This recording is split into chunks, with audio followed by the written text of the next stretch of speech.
Impyisi ni zimwe mu nyamaswa zizwiho kugira ubukana, aho bivugwa ko zibasira ikiremwa muntu. Urubuga rwa BBC ruvuga ko ziza ku mwanya wa kabiri zikurikiye intare mu kugira ubukana.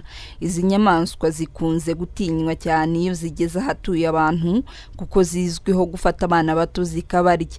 Nubwo bimeze gutya ariko, abaturage bo mu gace ka Hati ho muri Ethiopia bahaye ikaze izi nyamaswa zo mu gasozi ngo zize zibane nabo. Uku kuzana impyisi ngo zibane nabo ngo biterwa n'imyizerere bafite, dore ko bizera ko zishobora gufasha mu kurwanya imyuka mibi. Bivuga ko mu gihe kingana n'imyaka 100 ishize, buri joro muri aka gace ka Hati haza izi nyamaswa kugira ngo bazigaburire. Abaturage bo muri aka gace bemeza ko badatinya izi nyamaswa. Umuryango umwe wahiswemo kugira ngo ujye wita kuri izi nyamaswa uvuga ko bitawubangamira, nubwo rwose bazi neza ko izi nyamaswa zigira ubukana. Yusuf Abbas uzwi nka Inamain cyangwa se mu Kinyarwanda umuntu w'impyisi, afitanye umubano udasanzwe n'izi nyamaswa kuko anazitumira mu rugo rw'akazigaburira.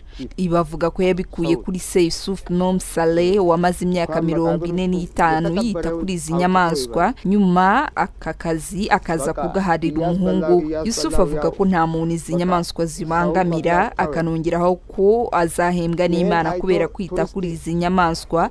Avuga ko benshi batitaho.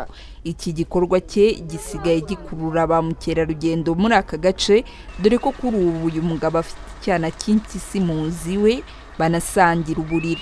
Akaba yemeza ko nta bwoba afite bw'uko yazamurya, kugira ngo atinyura baje gusura izi nyamaswa. Cyo kimwe n'abandi baturage bo muri aka gace, hari igihe bazigaburira bakoresheje umunwa.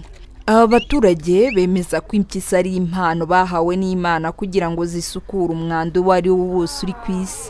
Aka gace ka Hati gatuwe n'abaturage bagera ku 240,000, benshi muri bo bakaba ari abo mu idini ya Islam.